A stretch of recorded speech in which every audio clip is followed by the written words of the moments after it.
মাৰ্ঘেৰিটা পৌৰসভাৰ প্ৰধান সদস্য হিচাপে শপত গ্ৰহণ কেন্দ্ৰীয় মন্ত্ৰী সৰ্বানন্দ সোণোৱাল। উপস্থিত থকা মাৰ্ঘেৰিটা বিধানসভা সমষ্টিৰ জনপ্ৰিয় কৰ্মোদ্যোগী বিধায়ক শ্ৰদ্ধেয় ভাস্কৰ শৰ্মা ডাঙৰীয়া, মাৰ্ঘেৰিটা পৌৰসভাৰ মাননীয় সভাপতি আনন্দ শৰ্মা ডাঙৰীয়া, লগতে পৌৰসভাৰ নিৰ্বাচিত মাননীয় প্ৰতিনিধিসকল, আমাৰ আজি এই শপত গ্ৰহণ অনুষ্ঠান আনুষ্ঠানিকভাৱে পৰিচালনা কৰা অসম চৰকাৰৰ মাননীয় বিষয়া জ্ঞানজ্যোতি দত্ত ডাঙৰীয়া, লগতে আজি ইয়াত উপস্থিত থকা মোৰ দলৰ সতীৰ্থ প্ৰিয় সহকৰ্মীসকল আৰু সাংবাদিক বন্ধুসকল, জয় জয়তী। আজি শুভ মুহূৰ্তত আপোনালোকে উপস্থিত থাকি এই অভাজনক শপত বাক্য পাঠ কৰাৰ ক্ষেত্ৰত যিখিনি আপোনালোকে উৎসাহ উদ্দীপনা দিলে তাৰ বাবে মই আপোনালোক সকলোৰে ওচৰত কৃতজ্ঞ। মাৰ্ঘেৰিটা চহৰৰ বা মাৰ্ঘেৰিটা অঞ্চলৰ যিটো ভাৰতবৰ্ষৰ মানচিত্ৰত এটা সুকীয়া মৰ্যাদা আছে, সুকীয়া পৰিচয় আছে, উদ্যোগ প্ৰধান আৰু ঐতিহ্যমণ্ডিত অঞ্চল হিচাপে এই মাৰ্ঘেৰিটাই আগন্তুক দিনত নিশ্চিতভাৱে অসম তথা ভাৰতবৰ্ষৰ উন্নয়নৰ বাবে বহুতখিনি উল্লেখযোগ্য বৰঙণি আগবঢ়াব লাগিব।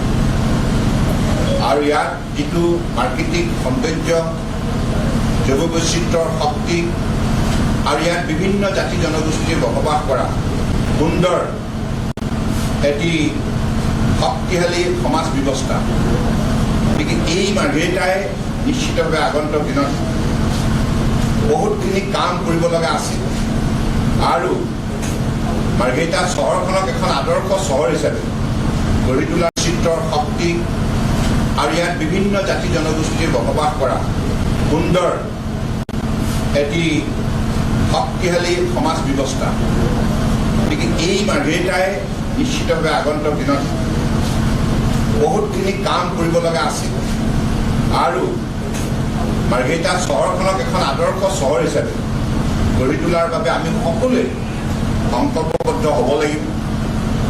আজি যুগটো আপোনালোকে জানে, স্বচ্ছতা হি সেৱা। মাননীয় প্ৰধানমন্ত্ৰী নৰেন্দ্ৰ মোদী ডাঙৰীয়াই স্বচ্ছ ভাৰত অভিযান 2014 চনত বাপুজী আদৰ্শৰে সমগ্ৰ ভাৰতবৰ্ষতে এই অভিযান সফল কৰাৰ বাবে ভাৰতবৰ্ষৰ প্ৰতিগৰাকী নাগৰিকক তেখেতে আন্তৰিকতাৰে অনুৰোধ জনাইছিল। লক্ষ্য আছিল যে ভাৰতবৰ্ষখনক পৃথিৱীৰ বুকুত এখন পৰিষ্কাৰ আদৰ্শ ৰাষ্ট্ৰ হিচাপে গঢ়ি তোলা আৰু